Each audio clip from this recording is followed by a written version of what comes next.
Okay. Yes, please.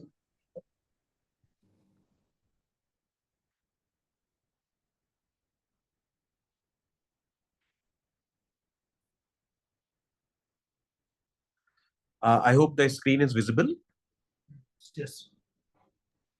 Yes. Yeah. Okay. Yes. So this is a presentation for all the banks in India. So I'm not just saying that it is presentation is for the bullion banks, because the way Reserve Bank of India has now issued lot of enablers, lot many banks, essentially the AD banks, they will be able to find some value in dealing in their dealings with IIBX. So I'll go one by one, and those who have come in late, I'll just tell them that where are we? We are in the gift city in Gandhinagar, which is uh, a city which has been developed over some time. Actually, this was a vision of the Prime Minister when he was a Chief Minister initially in Gujarat, and since then, a lot of initiatives have been taken to popularize this city. And in fact, the idea is that can we make a global financial center here, and a lot of efforts are being taken in that direction. There is a regulator, which is the International Financial Services Centers Authority. So all regulatory features of, say, Reserve Bank of India for banks, SEBI for capital market, IRDA for insurance. So all those, if you amalgamate and give those regulatory powers to one institution, so that is IFSCA, who regulate us. Quickly, who are the promoters of IIBX? So the top five MIIs are our promoters, so which are MCX, NSE, BSE through India ICC and India NX, and NSDL and CDSL. So you know these names. And some of these important milestones which I have written here, I think the one important milestone which I would like to highlight is the 29 July 2022, when Prime Minister of the country came to Gift City to launch and inaugurate India International Bullion Exchange. This I'll come and take a few minutes on this particular slide. This is the IIBX ecosystem, which is represented on the slide for you. So IFSC, as we said, that is the unified regulator. Then we have bullion suppliers. So they are international bullion banks, refineries, and bullion traders. I'll be honest, international bullion banks, as of now, have not yet started. But they have become quite excited since Reserve Bank of India circulars have come, whereby they have permitted Indian banks IBUs to become the trading cum clearing member. I'll talk about these as we go on. So a lot of international banks are in touch with us to get onboarded on IIBX. Then we have three world-class vaults. They are by the international repute vaulting agencies. So we have Sequel, who have a tie-up with Loomis. Then we have Brinks Vault, and we have Welcome It Vault. So the total capacity in Gift City, Gift IFSC of these three vaults is 450 tons for gold and 4,500 tons of silver. We are very happy to tell you that our next vault is coming in J Mata Di SEZ in Chennai. That will be a Brinks vault. And inspection has been done by our depository as well as by IFSC team. In fact, our team also visited with the IFSC team recently. And we believe that the ICE gate provisions will be done very soon in J Mata Di SEZ so that this vault can be enabled. I'll tell you other benefits, what will be the benefits for this. Then in our ecosystem, we have something, our sister company, which is India International Depository IFSC Limited.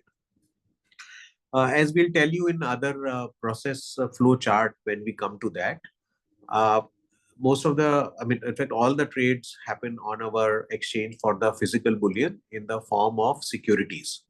And these securities are called bullion depository receipts. And for trading in these bullion depository receipts, you need to have a demat account with our depository. So now let's come on the left-hand side of the screen, where we'll talk about what Reserve Bank of India has permitted.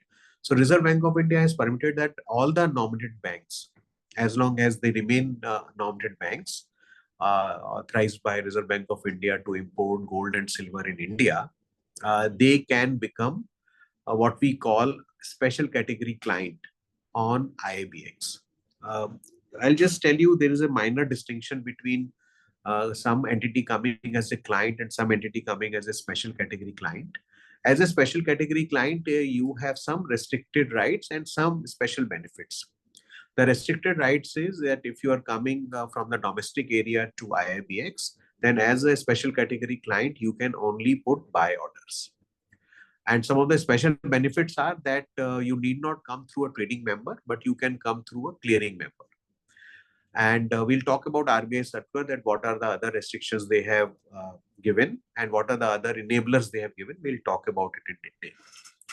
Similarly, we have the trading members where you will be happy to know that Reserve Bank of India has recently permitted Indian banks IBUs. IBUs means IFSC banking units in Gift City, Gandhinagar, to act as trading member and clearing member. Before that, quite some time back, Reserve Bank of India had permitted IBUs to come as a professional clearing member. So at that time, ICICI Bank had become the first professional clearing member from the bank side. And we are happy to tell all of you that State Bank of India has become the first trading cum clearing member of IIBX. And we are thankful to both the banks. And there are other banks who are in pipeline, and various discussions are taking place for them to get onboarded. And there are other trading members which are what we, as you know, in the parlance called brokers. So they are institutional trading members. And then you'll be happy to know that some global trading houses, they have also come here. So one of them has become the first global entity to set up their branch office here and to become a trading member on IIBX, that is StoneX, which is one of the very important players in the metals and precious metals space.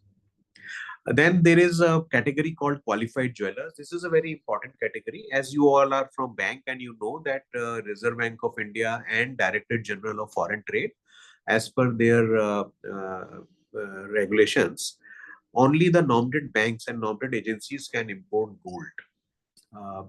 So DGFT had 2 years back issued a notification whereby the jewelers and bullion dealers who are meeting certain qualifying criteria, that is why they are called qualified jewelers. And once they meet those qualifying criteria and IFSCA notifies them, then they are allowed to import gold and silver through IIBX. There are various notifications from Reserve Bank of India for that. We'll talk about it. So let's now move to the other slide, which will just to simplify that on the buy side, who all are there, and sell side, who all are there. So as we told you, on the buy side, we have qualified jewelers. They can also come as a client and as a special category client, and valid TRQ holders who can only come as a client, and nominated banks as a special category client. Here, the buyers which we have mentioned on this screen are essentially the buyers in the DTA area. And this list of buyers can also be expanded to cover the entities which are in SEZ area.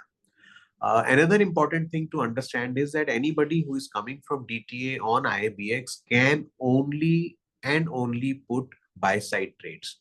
They cannot put the sell side trades. Now let's look on the other side, who are the sellers. So there are qualified suppliers. There is again a qualifying criteria which they have to meet, and then they are notified as qualified supplier by IIBX. And they also come in two categories: special category client and client. I'm happy to tell you we right now have around 28 or 29, 26 rather. There are some other applications in pipeline. So 26 qualified suppliers already there. And there are others who are in the pipeline, and out of that one is a refinery which is a directly qualified supplier, and then there are other big bullion traders. Quickly, this is a brief about the products. So we right now are dealing in gold and silver. In the gold, we have two sets of contracts. One set of contract is for the LBMA good delivery, and the second set of contract is for UAE good delivery. And within these contracts, we have variants of 995 purity 1 kg bars, and 999 purity 100 gram bars. And within UAE Good Delivery, we also have another two categories which are for the tariff rate quota gold for both 995 1 kg bars and 999 gram bars. These are primarily done, these contracts have been primarily launched to facilitate the India UAE SEPA trade under, as you know, there is a 1% duty benefit which is given for gold so imported, and it is as per a quota. That is why the word called TRQ, tariff rate quota. And in this tariff rate quota, this financial year, 160 tons of quota will be released, and we are hopeful that we'll be able to get a sizable chunk of that through IIBX. Another important piece is related to silver. So we launched our silver contract in the month of December. It has seen very good volumes. And you'll be happy to know we are also probably, and I've been told this is correct, but still I'm using the word probably, the only exchange globally which has launched a silver grains contract. So we have silver grains contract, 20 kg, and silver bars contract in 30 kg bars.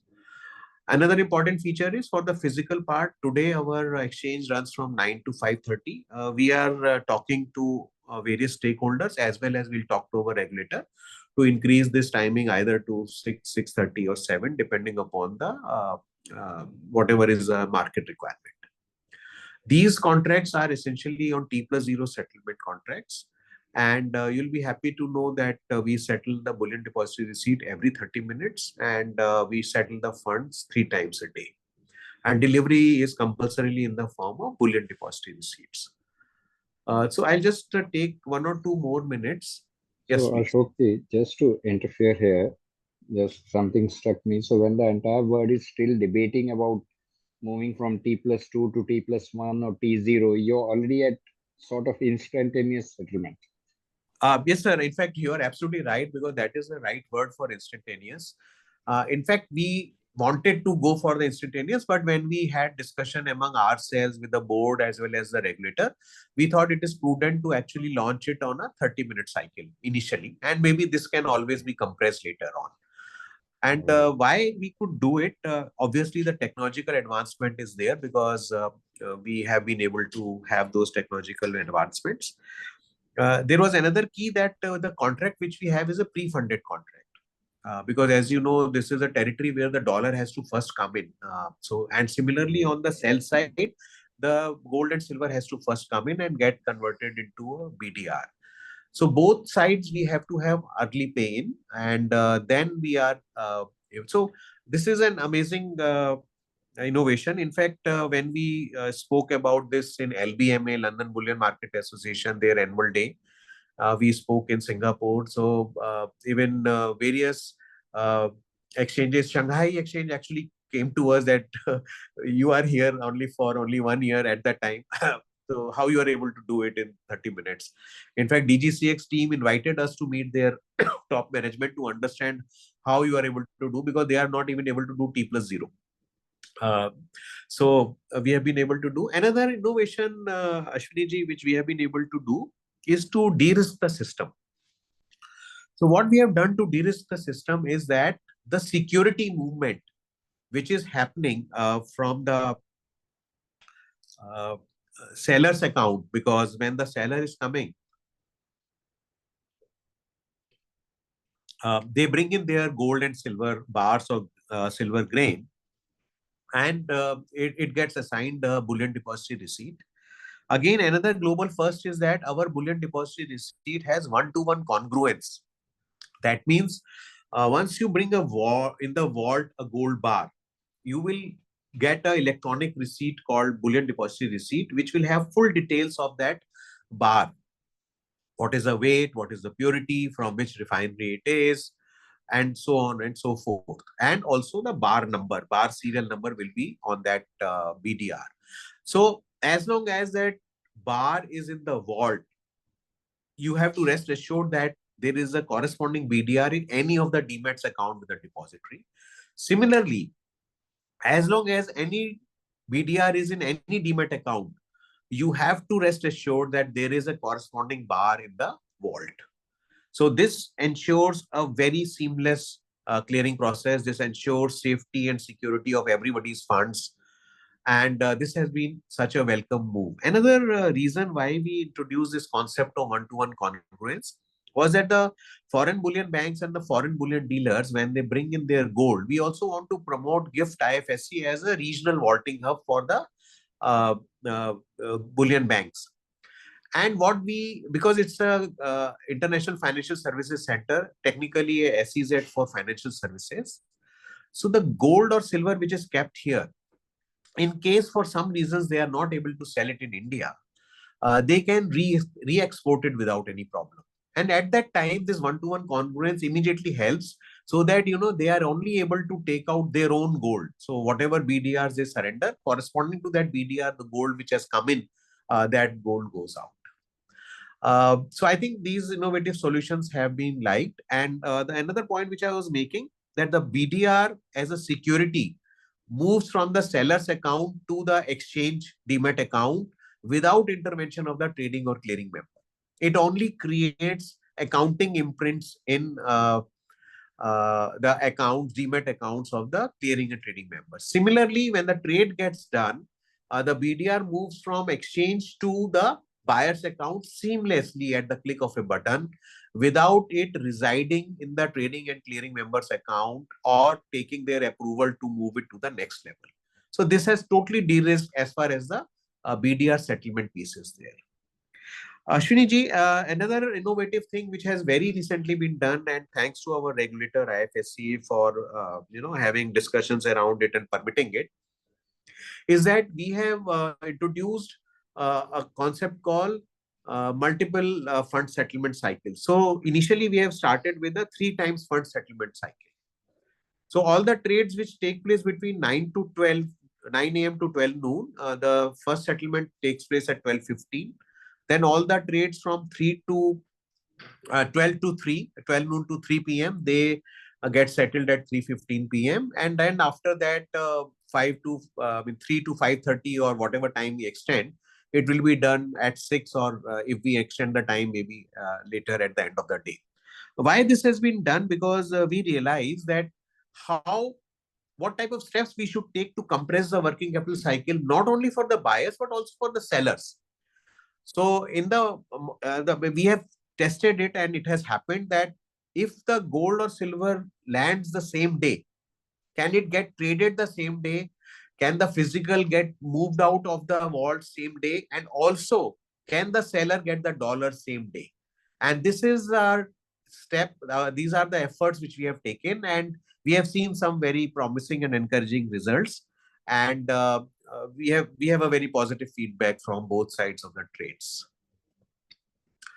Now come the very important piece for which this webinar has been arranged, is that Reserve Bank of India relevant circulars to IIBX, which I'm sure you all know, but I'm just stating it and putting it on the screen. So import of gold was permitted in May 22. Then import of silver was permitted in November 23. And through these circulars, if you refer to it, you will know that you can remit the dollar. So this I want to tell you because Ashwini ji has said that there are a lot of branches which are also logged in, and these questions keep coming to our qualified jewelers or the entities who reach out to the branches, whether how it is permitted, who has permitted that the dollar can be sent to IIBX for buying the gold or silver. So these are the circulars which have enabled the sending of the dollar upfront for import of gold and silver. Another very important circular which came in June 22 was that IBUs of Indian banks were permitted to become professional clearing member.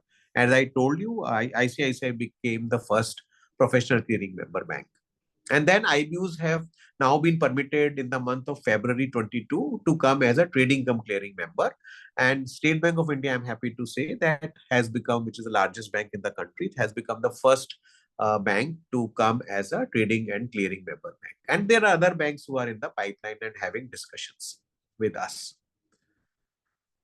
Another important piece which Reserve Bank of India had permitted, and that was in fact permitted in the month of December 2022, And this has now been, the circular has been recently updated in the month of, just a few days back, 15th April 2024, whereby what they have said that the domestic, resident entities other than individuals who are having the gold price risk can hedge their gold price risk in IFSC. Initially, it was written on exchanges at IFSC. Now they have written at IFSC. So it permits both exchanges as well as the OTC.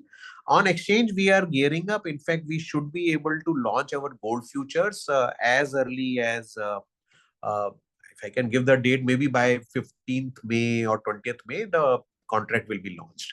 We hope to get our approval very soon from our regulator. Our board and various committees have already approved the contours of the product, and we have had multiple rounds of discussion with our regulator. So we should be getting the approval very soon.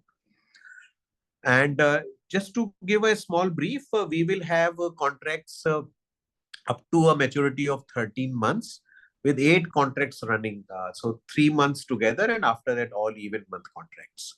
This will open phenomenal business opportunity for all AD banks, because the nominated banks are only permitted to import gold or silver for that matter. But any AD bank, those who, if they have their clients who have gold exposure risk, they can ensure that, do you have that circular in any case where you have to open a special account and all, so you can remit the margin money to us, and the margin money flow and all can be done, subject to, of course, because it is only permitted for hedging, so there has to be an underlying, and AD banks will have to satisfy themselves that for the underlying there is a margin money which is being sent. Yeah, Ashwini ji, you wanted to say something. No, I just wanted to add, for the gold hedging, this is the only window which is available for the people who are running the price risk if they want to go out and hedge it directly in the international market, unlike other commodities where they can go to any international exchange. For gold, the only window available is to go through the IIBX at IFSC. Yes, Ashwini ji, and this is after ages. I think it has been permitted to, and they will be able to hedge it in dollars.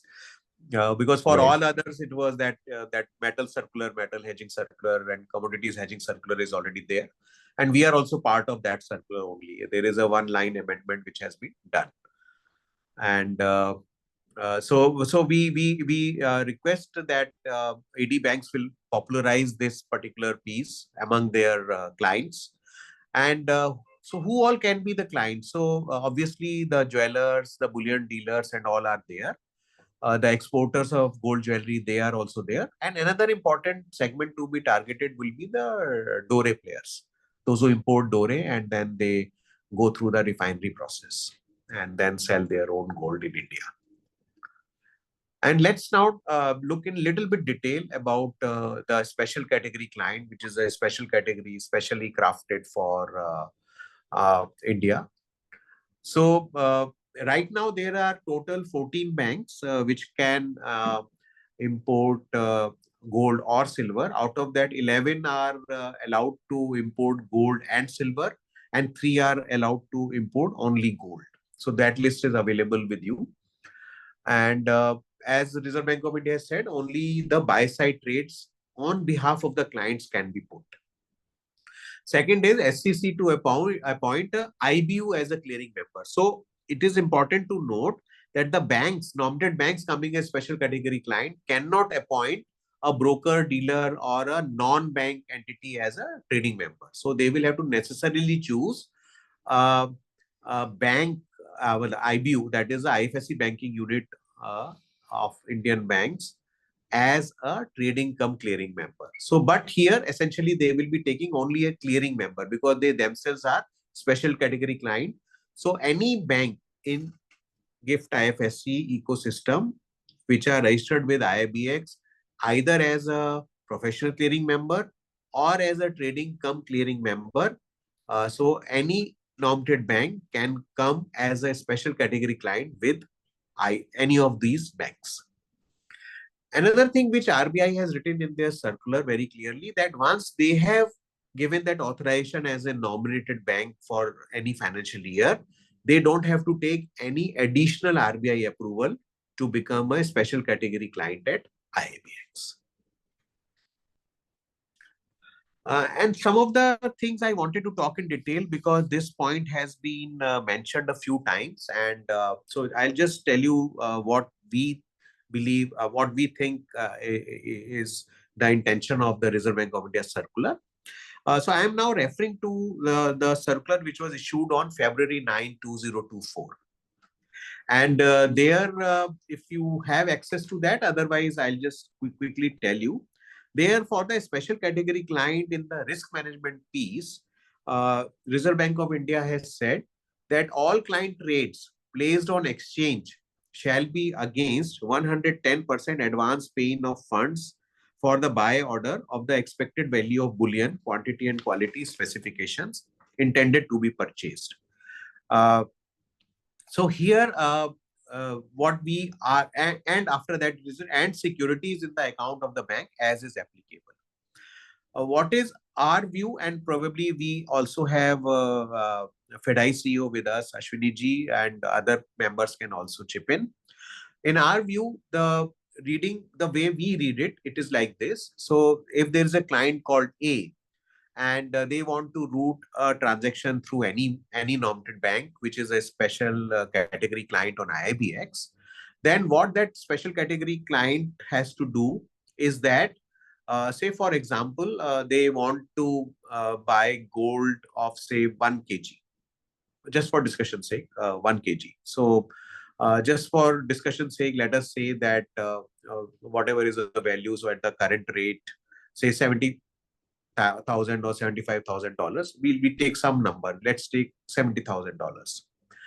So here, what I'm just trying to say, equivalent amount of that $70,000 plus 10% in rupee term, this is our understanding of this circular, should be earmarked in your DTA bank branch. So that means that 110% for that 1 kg of gold must be earmarked with you. Now, the point is, there is no AD letter which will be sent for client-to-client remittance, QJ to QJ remittance, because banks themselves are allowed to import gold directly. So they need not to take any AD letter from IIBX. What is going to happen is, the banks can remit dollar to us, and whatever number of accounts, clients are giving them their orders, so they can aggregate those orders and remit the dollar to us.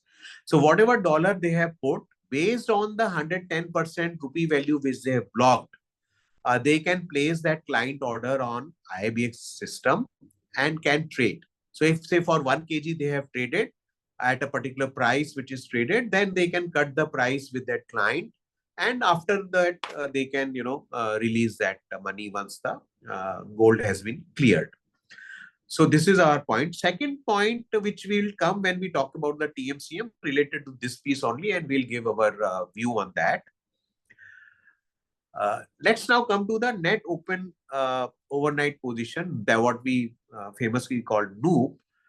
Reserve Bank of India has said that the board of the banks may determine a global sublimit of net overnight open position in gold or silver, which shall not exceed 1 ton of gold equivalent. We understand that this has been facilitated so that, because there could be a time gap where, because banks have imported the gold in their books and they are probably not able to do, or they have not been able to do a back-to-back deal with the buyer, then it is probably to cover that, or maybe to run some position. That is for the banks to decide, and their treasuries and their risk management to take a call on that. Another thing which we want to highlight is that in IIBX ecosystem, we have risk-free settlements, because on both sides, it is T+0 pre-funded contracts. So if you are sending the dollar and the trade happens, you can rest assured that you will get the gold, right? Next important point which we want to highlight is the insurance, because many people have asked who is covering the insurance, and whether the gold which is with us is insured or not. So we just want to assure you all that in GIFT IFSC ecosystem, or in any other SEZ where the IFSC approved vaults and the IIDI empaneled vaults will be there. IFSC approved vaults and IIDI empaneled vaults will be there. There, the vault as such become a regulated entity, right? Unlike the vaults elsewhere. So in our scenario, the vaults are also regulated entity and they have to follow various rules and regulations. And depository exercises the direct oversight over the vaults. And the vault manager maintains comprehensive insurance coverage for the value of the physical bullion stored in its vault, protecting against all relevant risks. It's written on the slide. I'm not going to read fully, but all relevant risks are fully covered. And IIDI, has agreement with the vaults, whereby all these things are very clearly spelled out.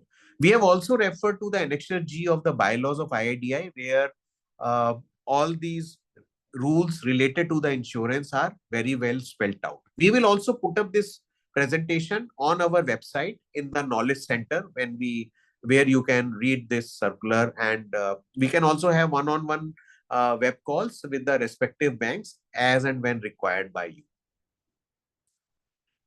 Some of the benefits of importing bullion through IIBX, obviously, the SEC grants access to import bullion. So you need not place an order there of 100 kg, 500 kg or 1000 kg, which we initially do in the consignment model. So here the stock is usually there. So you can buy, as low as a 1 kg and price it. I mean, to come to think of it, you can even price 100 grams because that is the lowest size of 999 purity contract which is available.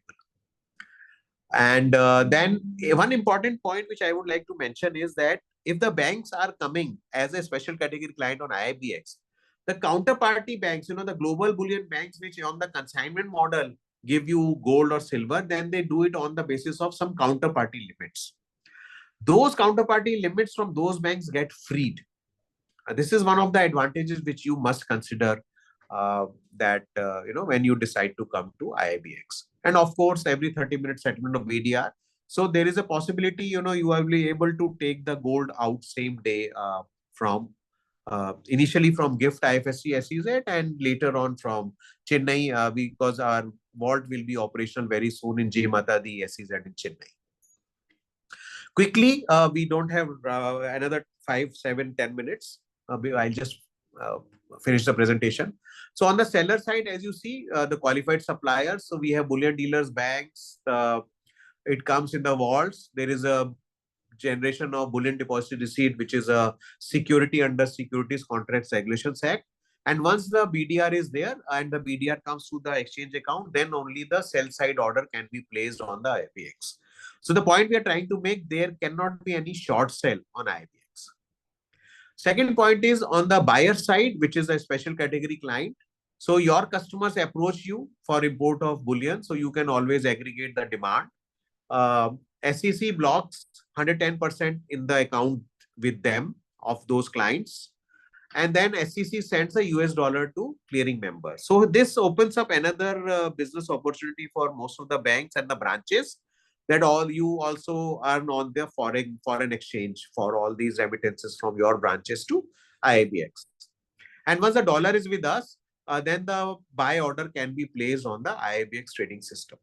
We'll provide a trading system which will be a desktop enabled trading system, and it is web based, and you will be able to trade from your own dealing room on these on our exchange. So once the buy and sell order matches, then the clearing process starts. We have seen the clearing process getting over as fast as in 45 minutes, and maybe sometimes it takes 2 to 4 hours also, depending upon at what time it is getting cleared. From IIBX clearing, the BDR moves to the buyer's account. That is, it will move to your SEC Demat account. So I also want to tell you what is the meaning of every 30-minute transaction. So all trades, say for example, they are happening at 10:05 a.m. At 10:30 a.m., you will see the BDR credited in your Demat account. Similarly, if the trade happens at 10:29 a.m., at 10:30, you will see the BDR in your account in just a minute. So this is what we have been able to achieve. And so once VDR is in your account, then there is something called extinguishment of VDR process that you will have to initiate. We'll work with your back office so that they are well versed with these systems. We'll have hand holding webinar discussions, meetings with your teams. Our depository will also explain. We'll also rope in the vault team to explain to you how this is all done. These are all very seamless process because we have been able to do it with the qualified jewelers and the TRQ holders very smoothly. So once the filing of bill of entry and custom clearance, you pay the duty, then you are able to take the gold and silver out of the vault. And then logistic partners ship the gold or silver wherever instructions you give them to shift across India. Now we quickly come to the piece which we talk about the TMCM. So Reserve Bank of India has now permitted the branches, subsidiary and joint venture of an Indian bank in GIFT IFSC to come as a trading cum clearing member. Trading member or trading cum clearing member. So what are the prerequisites? I need not go much detail because these are part of the circular, but quickly, necessary internal approvals from the board with the business plan along with the for the risk management, architecture for the risk management, sorry. Then approval from the Reserve Bank of India for the bank to become TM and TCM at IIBX. Then obviously you have to make the applications. So we scrutinize the application, we refer it to the regulator, IFSCA. And once the approval from IFSCA comes, then the process starts. And the banks who are PCM, they can also do through a one-time authorization subject to approval from IFSCA, convert themselves from PCM to TCM. Like ICICI is already getting its status changed from PCM to TCM. They are in the final stages of their process. So once approved by IFSCA, you open the demat account with IITI and complete IIBX and IIDI documentation process. And then you can start onboarding qualified jeweler client, qualified jeweler SEC, qualified suppliers, client or SEC, India, UAE, TRQ holders, as well as any other nominated bank as a SEC who are not a trading member or clearing bank. And another business opportunity is because now you as a bank are coming as a TMCM, foreign banks are already talking to us, okay, which banks are coming? We would like to come through the banks as a client or as a special category client. What are the roles and responsibilities for TM and TCM? Quickly, though we can have one-on-one discussions with your teams at your convenience. So trades are put on behalf of clients. So here it has been very clearly spelled out by Reserve Bank of India that you cannot put in the proprietary trades. You can only put in trades on behalf of your clients. So for who will be your clients? The qualified jeweler will be your client. Who will be your client? The nominated bank as a SEC will be your client. So you will just be a trading member up front who will be providing some of the trading member facilities, functions. But the trade will be done directly by and so the trade will not reside in your book. You will not have a position as a trading member of any of the gold and silver trade which happens. And of course, you have to adhere to the Reserve Bank of India circular which is there and any other regulatory requirement as prescribed by IFSC. So again, IBUs may not be allowed to have proprietary position. We can disable that at our end itself. So that even by mistake, you don't take a proprietary position because it will be through a separate account because you can't trade on the client account. So there are proprietary account, there's a client account. So we'll disable your proprietary account. You will not be exposed to any position risk or price risk. And there is no settlement risk whatsoever because all contracts are pre-funded on both sides.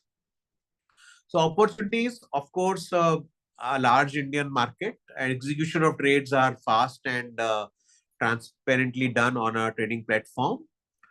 You can onboard a large client base. So today you might be restricted to have a few clientele, but as a SEC, you can onboard the qualified jeweler and the valid TRQ holders, which are so approved by IFSCA. You can onboard them as your client. And multiple products. Tomorrow, a lot of things are lined up going forward. Gold leasing product, gold metal loan product, gold futures, repo, bullion-based investment products, and digital gold. All these will be subject to, of course, various regulatory approvals for both you and us. Another thing, when we launched the repo product, the banks here, and of course with the regulatory approval, you can take part in the repo against BDR. And multi-city SEZ, I have already mentioned, our next vault is coming in Chennai, and after that we propose to have another 2 vaults at least in north and west. This is the market size, 800 tons of. Ashwini ji mentioned that on a every year basis, 35 billion outflow has happened.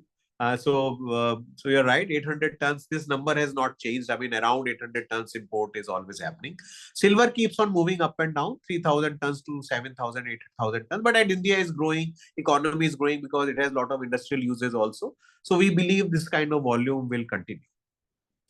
These are the numbers today of qualified jewelers and all. So around we have 200 entities which are on the buy side, 120 qualified jewelers and around 80 plus TRQ holders on the buy side, and 26 are on the sell side. But this number will continue to grow.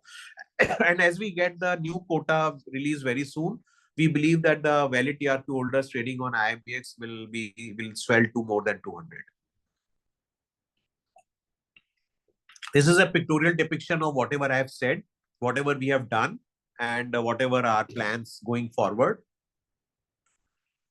Another important thing is we do mock trading. So tomorrow our mock trading is scheduled. The circular is on our website. So you need not be a member or anything. You can just take part in the mock trading to understand how the trading happens on the on IIBX. And every Saturday we schedule it, and the relevant circular is issued for the mock trading.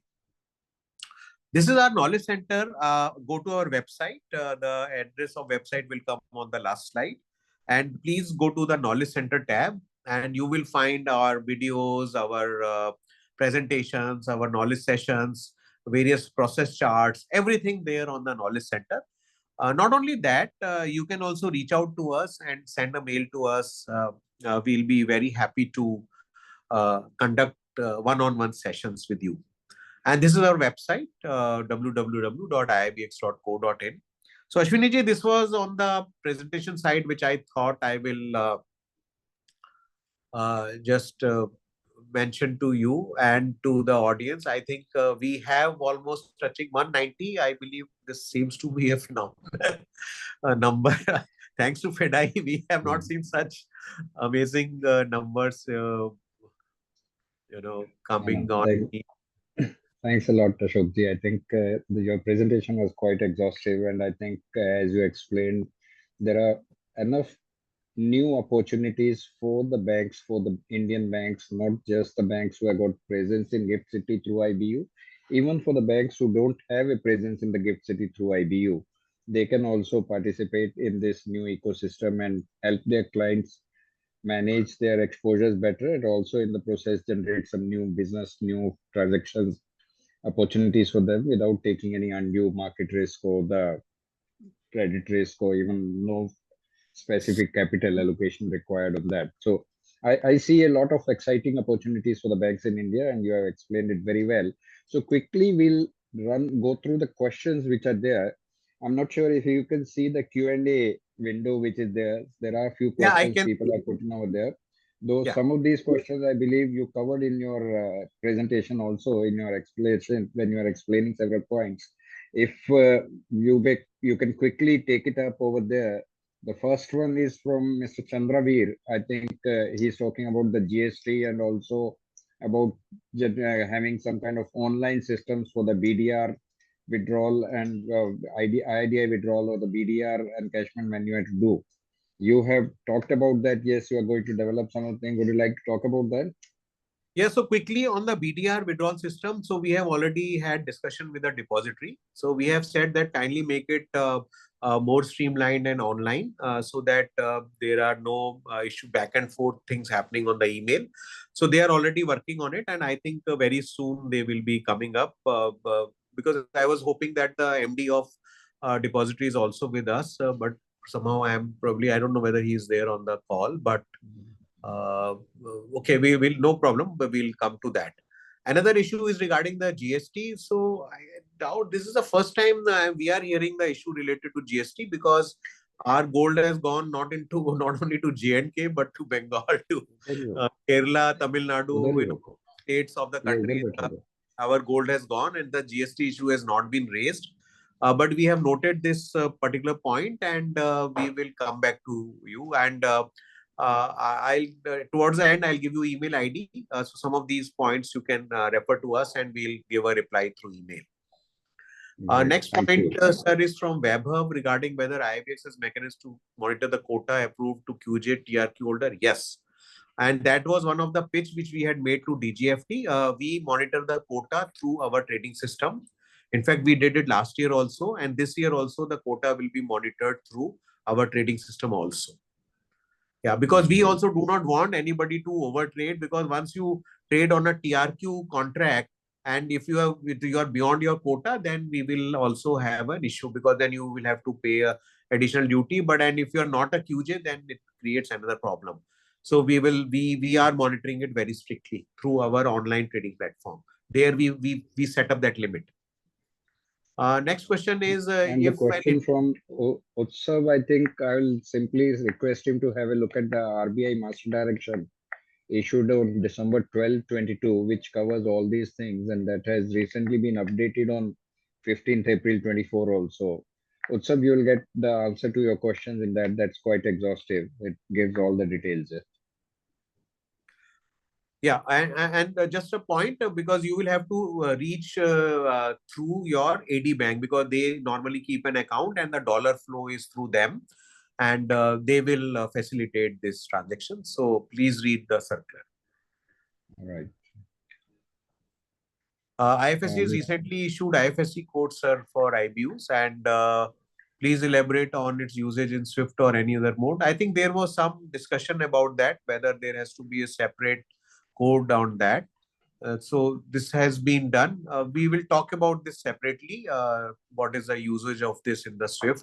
But this has been done to facilitate the transaction, because what happens initially, many a times when people were choosing, so they were choosing this code of the domestic entity.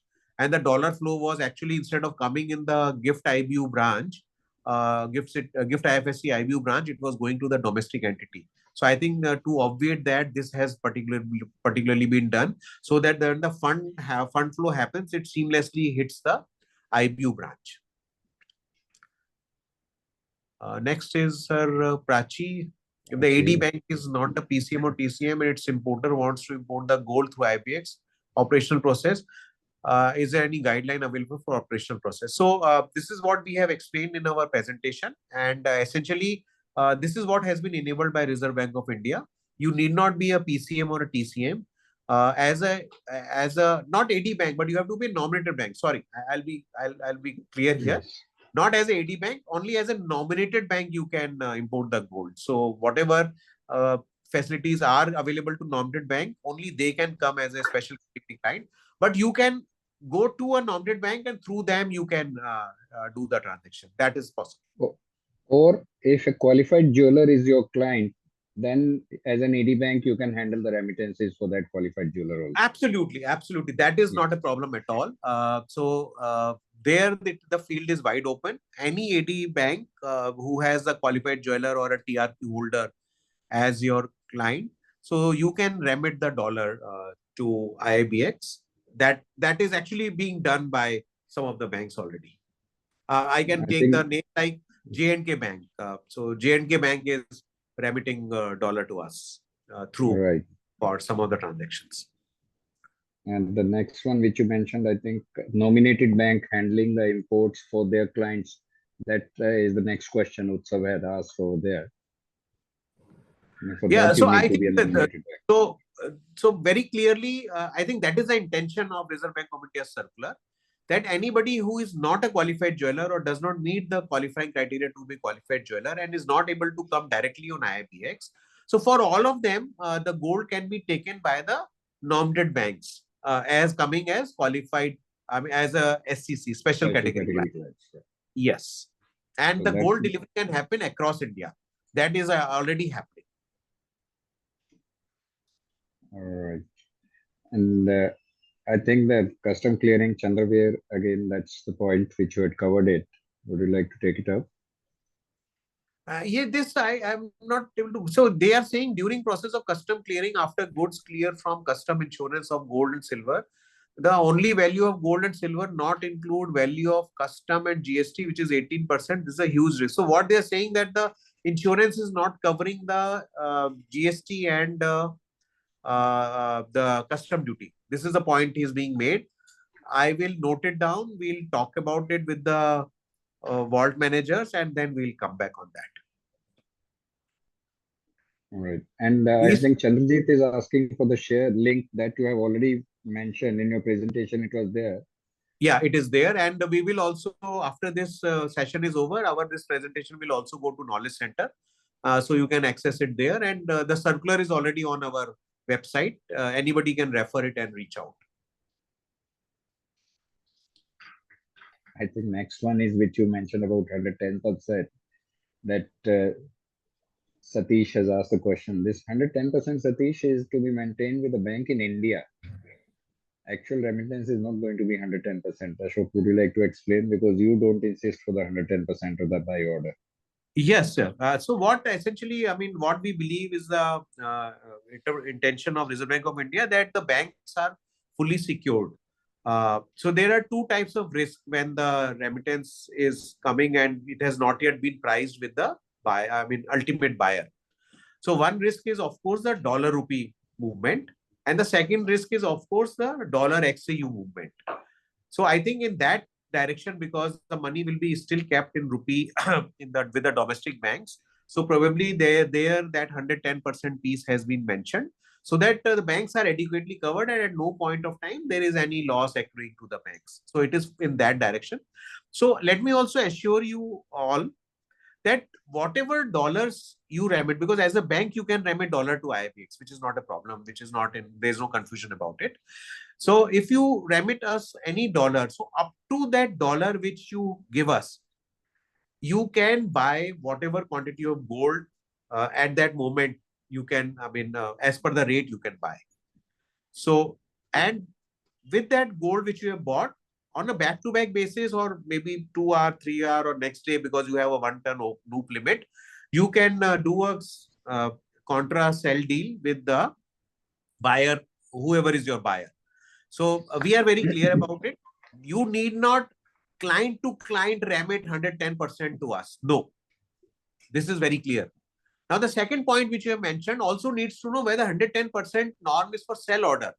No, sir. I think the way we read the circular, on the sell side, it is only the BDR. So there is no requirement, because BDR is a fully value paid instrument, and that is essentially what is being traded. So whatever BDR is there on the, so this is essentially for the TMCM. This has got nothing to do with the special category clients. For the TMCM, whatever is the BDR, you can place that BDR for sale, because it's a fully value paid instrument. It's in that sense. And Satishji, to answer your next part of your question, which you have listed subsequently, why 110%? Because when you're placing a purchase order, you are running the price risk on the gold as well as the exchange risk, because there it's going to be traded in dollars, and from the client, maybe you will be taking blocking the amount in rupees. To take care of these two possible fluctuations, the RBI has prescribed minimum 110%.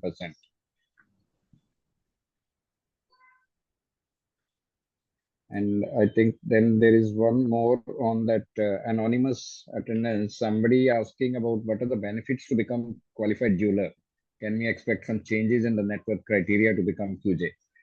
I think that's for the local regulatory authorities to answer.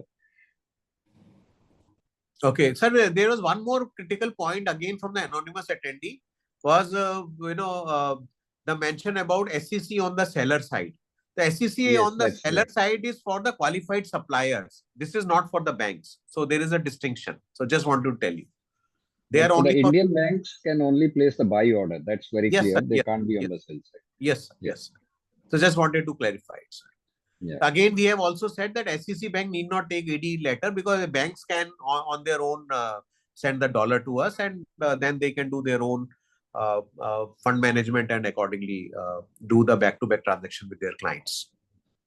All right.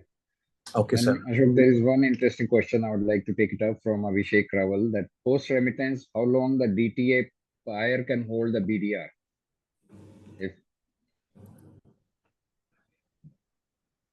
Okay. Sir, as if you see the Reserve Bank of India circular, it says within 11 days you have to file the bill of entry. I mean, so import has to finally take place within 11 days of the remittance. So Right. that is the window you have. And I also just tell you, so I'm not talking about the special category client as a banks. So because they are a special category, but any qualified jeweler whose dollar comes to us, we make sure that at the end of 10th day, whatever is the remaining dollar, it goes back to his bank account from where the dollar has come. Either Because the they have, dollars go back or maybe the physical gold has been yes, sir, yes. shifted. Or he has filed the bill of entry, sir. Yeah. So Yes. Abhishek, to answer your question, you can't use this as a window for trading on the demat gold kind of thing. So time limit has been put in 11 days in by the RBI guidelines.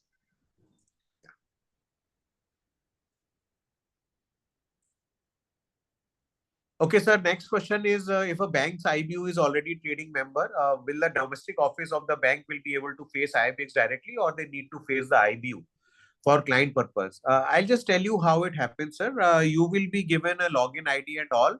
You will be a special category client of your IBU, which will be a TCM or a PCM, right?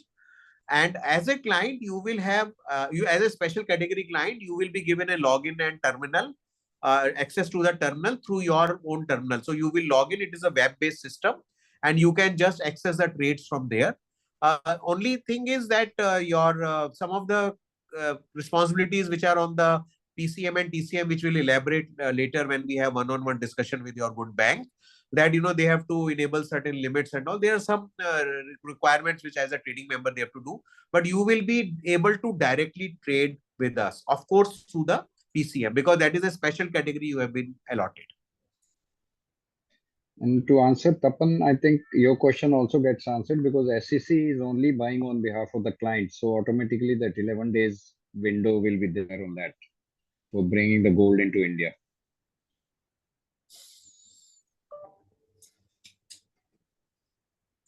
And then, sir, yeah, on the quality issue, would you like to talk about? yes, sir. 1 second, sir. Which Yeah. one? Which is anonymous? Discrepancy in the parity value addition. The second last anonymous attendee. Okay. Okay. I've just come there. Okay. When the customer receives the bullion after 2-3 days and moves interstate, if there is any discrepancy in purity, value additions to who will handle these issues. So there is a well laid out process at the depository. All those details will be given to you. And as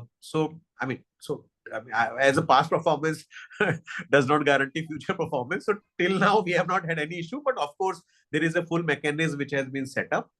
And so that process will be followed for any. And at the time of taking delivery, also, if you have any doubts, there is a assaying mechanism and all, which our depository team will, when they have discussion with you, they will explain to you how it takes place.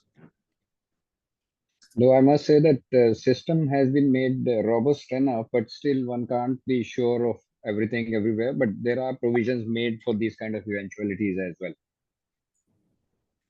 Yes, sir. In fact, that is what we have attempted. But that does not mean there is no room for improvement. So obviously, Yes, yes. basis on the feedback and how people look at it, there will be a lot of improvement we'll continue to do. Many of these initiatives like 30-minute settlement on the BDR, every three times fund settlement, and some of the other things which we have been direct movement of BDR from, without touching TMCM Right. account. All these are on the basis of the discussions we have had with the stakeholders, and so that's how it has been done. I'm sure the way you have explained, there are many firsts which are happening in this, the kind of ecosystem, the kind of setup and resilience which you have built into the system, that's very clearly visible over there. And I'm sure going forward, this will, to a great extent, change or make an impact on the way the gold is imported in India, the gold is traded, the gold is held in Indian market as a financial asset. And as you said that this is just a beginning, and many more new products, new things are going to be introduced, like repo transactions and trading on the BDRs and gold loans, etc. So very exciting times and very great new opportunities for the banks in India to participate in these changes. And thanks to the recent modifications by RBI, amendments and relaxations provided to participate in these kind of trades, I'm sure that members would have benefited based on whatever you have explained today, and we'll see a little more involvement, little more kick up in the total level of activity and involvement from the local branches for the local banks in this. If there are no more questions, I would like Ashwini, to. sir, there are Yeah. two more questions which have just come up. So one is regarding the banks have option of buying gold on credit under GML scheme. So those regarding GML, the discussions are happening or they will continue to happen. Once these are approved by Reserve Bank of India and IFSC, we will let you know when we'll be able to start it. But discussions are on. And last point is one more question as SEC, do I have to come only through my own IBU or I can come through other banks CM? I mean, so I don't know how your management will look at it, but the Reserve Bank of India circular permits it. So it is not a problem. You are agnostic. RBI doesn't prohibit, but you have to manage your internal. Yes. All right. Yeah. Okay. Thanks a lot, Ashok. Thanks for your Thank patience. Thanks for taking us through all these new developments and the things, and look forward to many more such interactions in the future. Sure, sir. And thank you for the Thank opportunity. you. It was And such a pleasure for us to interact with you, FEDAI, and all the members who are there. And so happy to see such large number on our web calls. and thanks to all the participants for joining us today. And I hope the interaction was useful and you benefited from this. Thank you very much once again to all of you for joining us today. Thank you. Bye-bye. Have a nice weekend.